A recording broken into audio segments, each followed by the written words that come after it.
tous et bonjour aux nouveaux abonnés.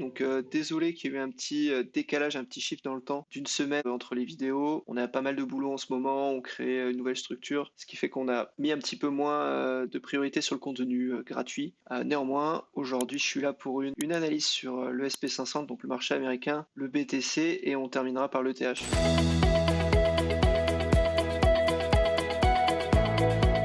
Donc, par rapport au marché américain, bon, on l'a tous vu, hein, finalement la news sur les taux d'intérêt a été peu ou mal absorbée. On a les infos depuis début juin, mais a priori le retail, donc le grand public qui a investi dans la finance, avait mal anticipé ces nouvelles ou n'avait pas pris à la hauteur de ce qu'elles étaient vraiment. Néanmoins, ce qu'on peut voir, c'est que notre objectif de vente, il a été parfait, hein. La jonction, le cluster entre cet énorme canal dans lequel navigue le SP500 depuis 2013 et celui du crash Covid à leur intersection, ça a été une grosse zone de prise de profit facile, donc autoréalisatrice. Puis on a eu la nouvelle de Powell, etc., qui nous a attiré vers le fond. Donc on a tapé la zone que je voulais, mais je pense toujours que l'objectif avant de repartir dans une période haussière, c'est qu'on va naviguer, alors peut-être ranger, partir en range jusqu'à toucher en tout cas la ligne de tendance de notre canal de régression et le VWAP qui est quand même super important comme je vous l'avais montré sur plusieurs cycles. J'espère que je me suis pas trompé en pensant qu'on va ranger jusqu'à taper cette zone-là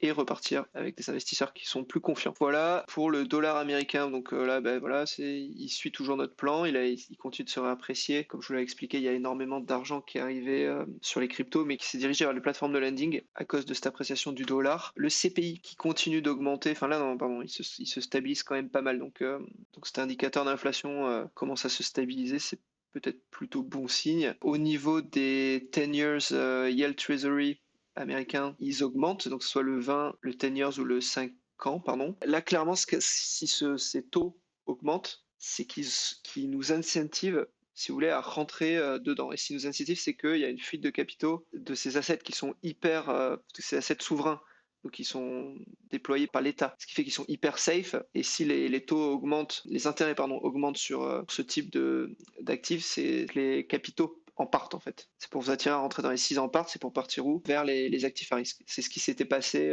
c'est ce qui s'est passé ici. Donc c'est ce que je vous avais montré la semaine dernière. Donc il y a eu quand même un gros retour de la smart money. D'ailleurs dans la crypto aussi, on en parlera après sur les marchés risqués. Donc là c'est les valeurs boursières de la tech qui ont surtout fait remonter le SP500. Donc maintenant, on va aller regarder la corrélation entre le BTC et le SP500 pour faire une transition avec notre prochaine analyse. Ce qu'on voit, c'est qu'en journalier, on commence à être un petit peu random, mais bon, néanmoins, quand on regarde le pattern, ça se ressemble pas mal, en tout cas vers la fin, quoi. Si on descend un petit peu d'unité de temps, voilà, là on était très très très corrélé. Ouais, on reste très corrélé. 0,63, bon, c'est pas 0,8, c'est fois trop dessus de 0,8 pour être bien corrélé. Néanmoins, c'est pas si mal. Voilà, on va passer maintenant sur le BTC.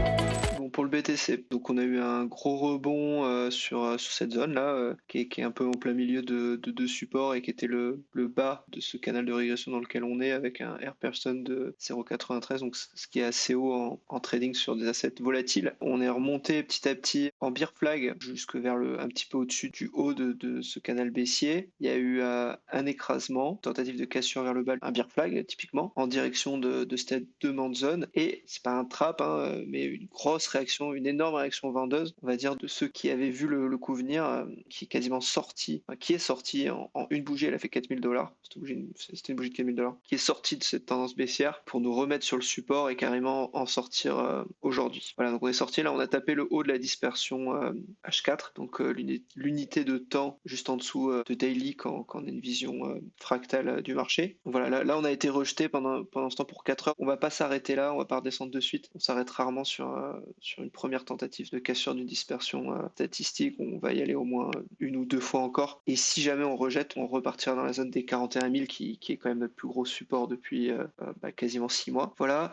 Qu'est-ce qui s'est passé? Alors pourquoi je vous dis qu'ici, ceux qui ont acheté, ceux qui savaient? Parce que dans cette zone, on a eu énormément d'informations sur les réseaux sociaux et pour ceux qui font de l'analyse on-chain, d'achats de whales. On a eu les plus gros achats de whales depuis 2019 dans cette zone. Donc comment on le sait? En fait, c'est il y a des systèmes pour screener, pour filtrer la taille des ordres. Dans cette zone, on a eu des ordres de plus de 10 000 BTC qui sont passés à l'achat. C'était jamais arrivé autant d'un coup. Voilà, par exemple, c'est avec l'outil Whale Whale Map, pour ceux qui ont cet outil. Ça, c'était la zone des 38 000 dollars. Des 33 000, pardon, 38 000 dollars. Pour ceux qui avaient ces infos-là, bah, ils ont attendu le prochain dip et ils l'ont acheté comme des ânes, quoi. Donc bah, moi c'est ce que j'ai fait aussi. En plus de ça, on avait notre magnitude de volume, donc le volume delta qui était à l'achat. Au niveau du RSI, on n'avait pas de divergence, mais on n'était plus en tout cas en survente et on avait une volatilité qui s'était recongestionnée, ce qui aurait pu nous donner aussi une indication de mouvement explosif à venir. Les autres informations qu'on avait, mais ça on les a déjà depuis début janvier, c'est l'augmentation du rapport long short. Donc on avait déjà c'était Wales qui était en train de se hedge, qui prenait des shorts pour pouvoir compenser des achats sur le marché spot qu'ils avaient fait, donc pour compenser une petite baisse, quoi. Donc clairement, c'était ça, hein, c'était cette baisse qui compensait quand même 14%, c'est assez énorme. Voilà, le taux de short est quand même relativement important, en tout cas sur OKEx, et les longs qui sont toujours stables. Voilà, donc maintenant les prévisions. Si on se maintient dans cette zone, si on casse cette zone, on va aller très rapidement voir les 50 000 dollars. Et si on voit les 50 000 dollars, on risque de congestionner jusqu'à ma première target de vente, en tout cas, des 53 000. On monte toujours en zigzag, en gros zigzag. Si c'est pas un dead cat, donc un dead cat, c'est quand on a eu une baisse très lente, enfin une baisse continue depuis longtemps. Tout d'un coup, ça s'excite, on a une grosse bougie verte, tout simplement parce que on a atteint une zone de risk-reward qui nous donne un avantage à gagner de l'argent, quoi. Bah, c'est un peu ce qui s'est passé hein, ici. Mais là, l'autre indication qu'on a, c'est qu'on a fait un plus haut quand même. On a fait un plus haut par rapport à là, alors qu'on n'avait jamais fait de plus haut. Plus bas, plus bas, plus bas. Là, on a fait un plus haut pour une première fois. Donc ça reste important. C'est pour ça que je vois une grosse montée en zigzag. Tac, tac. Donc A, B, C, boum, 53 000.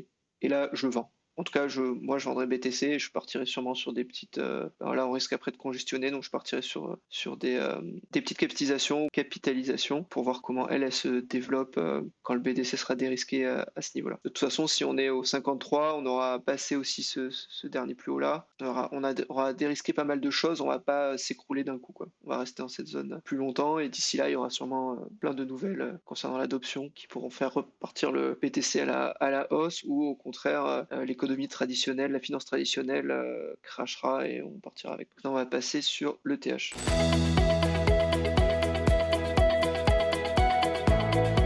Alors par rapport à Ethereum, je voyais qu'il avait un risk reward un peu moins bien en termes d'arbitrage que le BTC. J'ai calculé mon ratio à partir de la demand zone, pas à partir du cluster. Il était beaucoup mieux.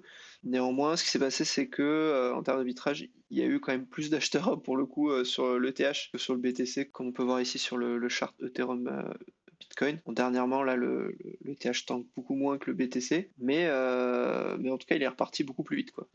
D'ailleurs, il y a eu un beau pullback là. On voit que il est assez clean le chart autour de cette moyenne mobile journalière. Donc ça, c'est une moyenne statistique journalière. J'avais pas fait gaffe, mais en termes d'arbitrage, il était assez cool à trade. En tout cas, ce que je pense, c'est qu'on est sorti de ce canal baissier, donc avec un R person de 0,92, ce qui est assez haut. Donc il est assez fiable, c'est-à-dire que si on le casse, on casse une tendance baissière. On n'a pas fait de plus haut.